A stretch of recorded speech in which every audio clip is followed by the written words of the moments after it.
Hello, this is Mr. Inadequate playing Suzerain. This is episode 2, and I'm hoping the thunderstorms hold off long enough. I think they're done, but we'll see. So, we got to find out more news. Briefing on the current political situation. Peter Vectorn arrived a couple of minutes early and sat across from me. He was struggling to hold back his smile. We did it, Anton. We won. Finally. All those years with our noses to the grindstone paid off. Peter's eyes sparkled. The strain of the past months had put a damper on his usual rakish charm, but today he was looking and acting more like his old self. He loosened his tie and undid the top 2 buttons of his shirt. Enjoying the new secretary I picked out for you? Thought you'd appreciate her gorgeous set of talents. It's a shame the rest of your staff aren't as easy on the eyes. He gestured to the slight paunch that protruded over his waistband.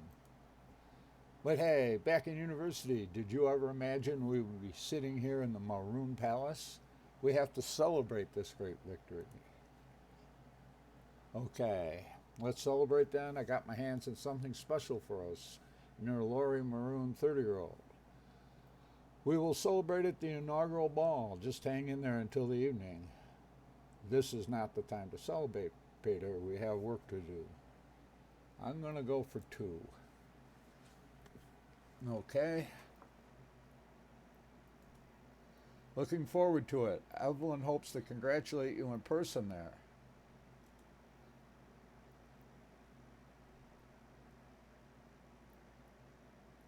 Okay. Good to know. It's been some time since the last time I saw her. Or I'm sure the kids would love to see their Uncle Peter for the first time as the vice president. Or 3, we'll see each other at the ball. Then I'm going for 2. That is great to hear. It's crazy how fast the 2 have grown up. You are a good father. Peter had a wistful look in his eyes. He and Evelyn had never been able to have kids of their own. During our campaign, the opposition had floated the rumor that he'd father illegitimate children during his wild years, but it had never been substantiated. The door swung open and Lucien Gallade, my chief strategist, walked in. He was a compact man with sharp bird-like features. Hold on.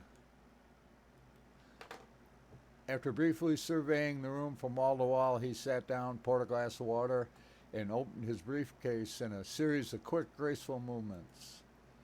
Gentlemen, the tall case clock in the room struck 3 o'clock. Damn, you are exactly on time, said Peter. Lucien, hello, Peter. Lucien then turns towards me. He very slightly bowed his head. Okay. Glad to see you, Lucien. It is a privilege to be here, sir. Lucien spoke in soft, clipped tones and immediately drew your attention towards what he had to say. Peter and I waited for him to proceed. Lucien, let's start by evaluating our current situation. Lucien, excuse me. The majority of the Swedish people demand change. They are more concerned about the economy than the Constitution, but they blame the system for their problems. Peter, people are losing their trust in our democracy. Why do you think radicals like Bernard Circas are becoming more popular? Everyone's expecting us to bring the change the last government did not. Lucien, Franz Richter, leader of the Reformists, believes that true change can only be accomplished by transferring some of our powers to the Assembly. I will move into the details of their demands shortly. Okay, I can agree with the Reformists. I need to listen to the people, or if we lose power, we won't be able to execute the changes we need to make for the good of the country. I'm going to go with 2 again. These are very difficult. I have no idea where this is going either, which is what I like about it. Lucien Gallade, it will not be easy. Lucien again, we will need many allies against the old guard in the government. Mr. Richter managed to persuade many members of the Assembly to give their support for drafting a new constitution. Reformist politicians are quickly increasing in number. He continues, while the reformist wing inside our power is still a minority, they could have a tripartisan majority in the Assembly, especially if they unite under Friends Richter. Okay, the USP reformists aren't wrong to agree that we need change, but we should be in charge. Or, Mr. Richter could be a potential ally in our goal to maintain a majority in the Assembly. Or, our party must fall in line with our position. We can't have a strong... I'm going to go with 2 again. He is definitely key in this, Lucian says. Peter. The reformist demands are clear. They want to limit the president's veto powers, ensure that the Supreme Court is independent, and take away the court's right to vote on constitutional amendments. Okay, I can support the reformists, I can listen to their demands, or I won't allow them to influence me. I'm going to go with 2. We must listen to their demands, otherwise we are no different than the previous administrations. Peter, I agree. We can't ignore the winds of change, after all. Lucian, the old guard will do its best to preserve the Constitution. Chief Justice Hawker and his allied judges have a great influence over the Supreme Court, which will be tough to break. Peter, the court also has the final say over constitutional legislation. Without their approval, we cannot even change it. Okay. My choices here are, 1, we'll need a comprehensive bill to balance the power structure more fairly. 2, we must break the power of the Supreme Court one way or another. 3, I'd rather not go against them. The risks are too high. I'm going to go with 1 on this one.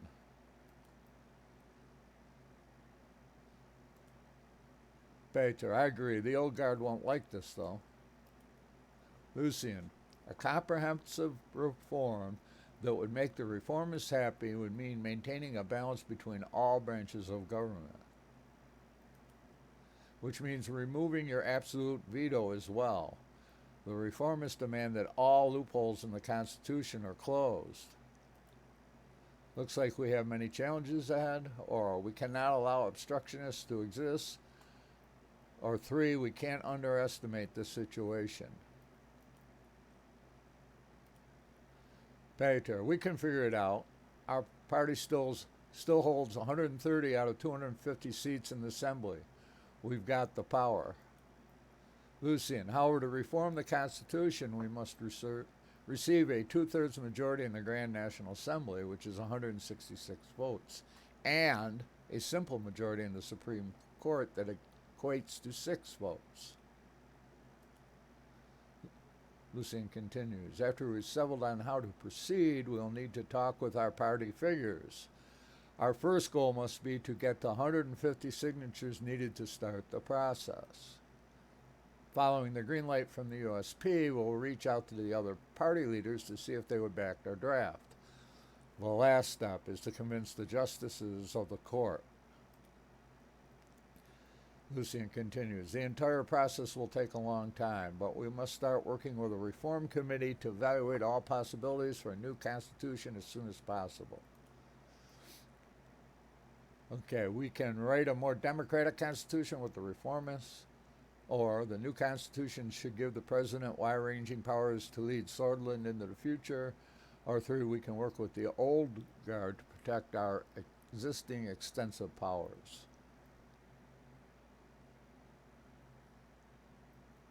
I'm going to go with number 1.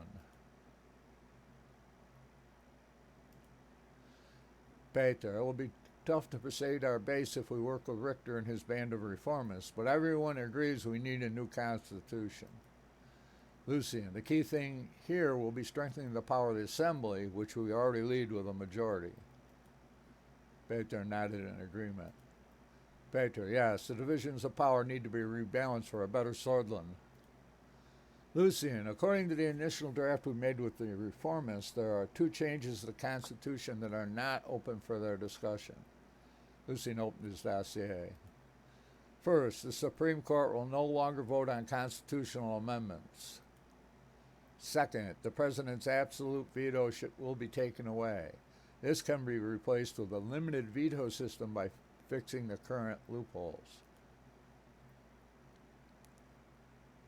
I'm going to go with, I have no problems, or I'd rather not. I have no problems with these clauses. Let's work with the Reformists. I'm sticking to working with the Reformists, just to see where it goes. Mike, put me out of work. Yes, sir, says Lucien. Lucien nodded. Lucien, we will form a reform committee together with all the parties and start reaching out to all the stakeholders in the Assembly and the Court for a new constitution. Peter, by later in the year, we should have an idea of the reform contents and what the other parties want. Lucien took notes. Lucien, another important point. We must be aware of the Lotharberg Group. The oligarchs convened under this organization to influence economic policies. Conrath led it for a long time before falling ill. The new leader is Mr. Walter Tusk. Lucien continues. According to reports, some members of the National Business Council are in their pockets. Tusk and the group will surely try to bribe us in exchange for special economic protections. Hold on, I gotta take a drink. This much talking dries out my mouth. Oh. Okay. Okay. One, I want to work with them anyway. Two, I won't be bought. It won't happen. Three, I'll enter a dialogue with them eventually. We need to be diplomatic. Four, we won't let those capitalists from the country. Three, I will enter a dialogue with them eventually. Lucien, wise approach. It's good to understand and see if we can reach a middle ground. Lucien looked at Peter. Peter, as far as I know, Marcel Caranti has some strong ties to this group. His influence could definitely be an asset for us, but I'm sure he'll want something in return. One, I'm aware of Mr. Caranti's wide network. That could come in handy. Two, the group's influence is an important force, one that we should use to our administration's advantage. Three, that group is dependent on our economic policies. They can't move a finger without us. Four, Tusk is heading the group. We need to make sure he's on our side. I'm going to go with one. Peter, we just need to be careful with him. He looks like the lesser evil, but it could very quickly turn out to be the other way around. We need to tread carefully on all sides, says Lucien, with all power players to survive our term. I need to underline the seriousness of the situation. He continues, the military and the general staff are a powerful element in the state, and as history tells us, a dangerous one too. We have some room to make structural changes by reducing their budget, for example, but it is quite limited. Okay. One, I want to receive the advice of the military before making up my mind. Two, I don't want to die in prison just like Arthur S. Whiskey did. Three, with the Rumberg threat on the horizon, we can't reduce our defensive capability and anger our general staff. Four, the military has been nothing but a burden on our society. We should do something drastic like cutting their funding. No, that's not a good idea. I'm going to go with three. I would advise the same, says Lucien. The budget should be maintained and we should refrain from confronting the military too directly. He continues. Defense Minister Josef Lancia is more loyal to us compared to General Kruger, a fact that obviously can change with our actions. Either way, I see a potential rift between the two since they are clearly of different minds. Peter, if we act strongly against the military, both of these guys will unite against us. I agree with Lucien. We need to tread carefully here. Lucien looked at his watch. Well then, gentlemen, precisely 30 minutes. This concludes our political briefing for today. Our next meeting will be about our media strategy. Talk to you soon, sir. I will keep in touch. Peter, see you both at the next meeting. Lucian and Peter bid their farewells and left. Okay, now let's see what we got here. Read the report from Halsard, Public Opinion Report. People's views on the need for democratic reform in the government structure has changed over the last decade. Reformist propaganda from the leader of the People's Freedom and Justice Party, Franz Richter, have resulted in a massive increase in the demands for democratic reforms. It is estimated that currently 55% of the population supports the reformist ideas. Okay? Meeting on the media strategy.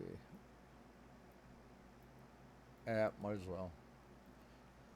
Lucian and Peter arrived at my office to talk about recent developments and the media strategy. They both took their seats across from me. Lucian put on his reading glasses and quickly went over some documents.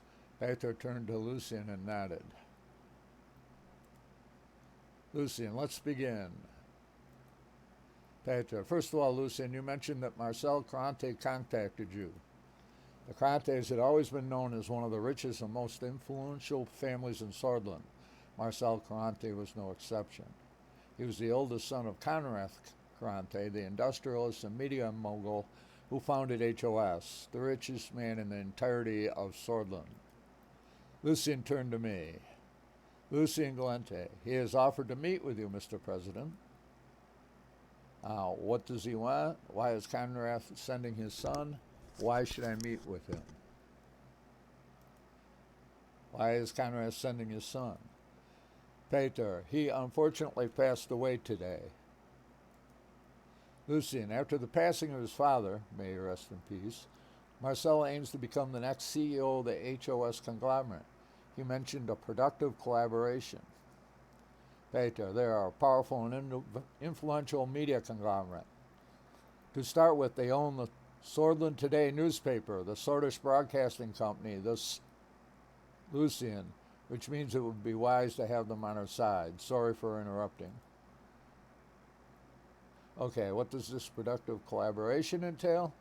Let's consider our options first. No need to be hasty. Sounds like there is potential there. I'm going to go with this. What does this productive collaboration entail? Lucian, he did not wish to explain the details over the phone, but rather in person. I believe I will be receiving a call from him sometime soon. However, as Peter said, they have substantial power over the content of media outlets, headlines, radio shows. That is what he would be offering. What he wants as a return is what we need to understand. Well, let's not get ahead of ourselves. First, we need to determine our general approach to the media. Peter, I'm no media expert, but Lucian made some very interesting arguments at the preparation meeting yesterday. There are two ways we can approach the media. One of them is by influencing it, which has clear advantages. The other is keeping it independent. The media must be independent. The media is a tool to be used. Now, this is interesting because this is the way I see it, the way I understand it, this is a turning point. If we let the media be independent, we're more democratic. If we make the media a tool, we're more autocratic.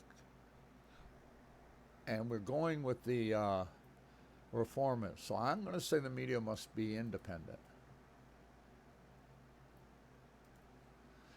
Lucian, ideally yes, but an unpopular leader will not be able to pass even the easiest reforms. It is of utmost importance to maintain public popularity and avoid any damaging scandals or mistakes. Point. I must stress one thing, Mr. President. The more people we have supporting our agenda, the more we can accomplish.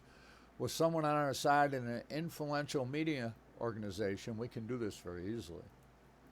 I see what you're getting at. Two dongs don't make a right. I share your opinion. I see what you're getting at. Peter, I must agree with Lucian, but why the assumption there will be scandals and mistakes? Lucian, we can always hope for the best, but do we really think that nothing can go wrong? Especially considering the very recent history of Swordland. 2 knocks were heard on the door. Please come in. Was well. Livia Suno, my new secretary, entered the office. Her dark curls bounced as she crossed the room to my desk. She spoke with a slight lilt in her voice. Livia, excuse me, Mr. President. Mr. Galade's secretary has been calling me and wanted me to relay a message. Livia, Marcel Calante, the new CEO for HOS Conglomerate, is on the line for Mr. Galade. Mr. Galade, I keep switching it. Peter, well, the ball is in our court now. Lucian, would you like to talk to him, sir, or would you like me to? I'll talk to him.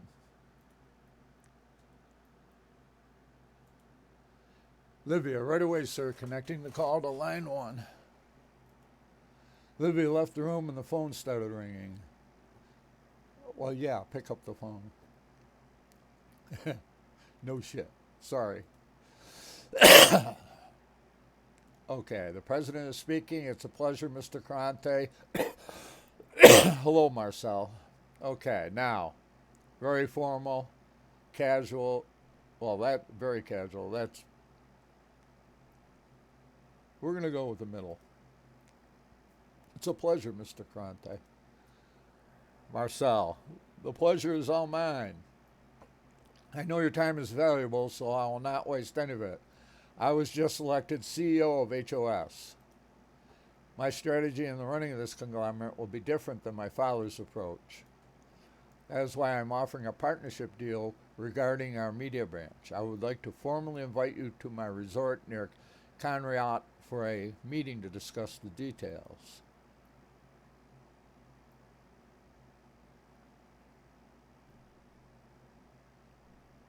Okay, I'm going to go for 2 again. Thank you for the offer. I would be interested in a meeting. You will not be disappointed, I promise. Well then, I will let you return to your packed schedule. See you later, Mr. President. See you later, Mr. Crante. I hung up the phone. Lucian, I'll set things up right away. Expect a worthwhile meeting next month. Better, it's settled then. Looking forward to next month. I wonder if he has a pool. Lucian looked at his watch. It appears we are done for today. We will continue where we left off later. Thank you for your time. Good work with Marcel. Keep it up. Lucian and Peter nodded before gathering their documents and leaving my office. We were already getting the attention of key figures, and potentially dangerous ones. Okay. This is Mr. Inadequate. I am playing Suzerain. This is episode 2. And I hope you have enjoyed this episode. It's intriguing. The way I see it, it is very intriguing. And I'll see you in the next episode.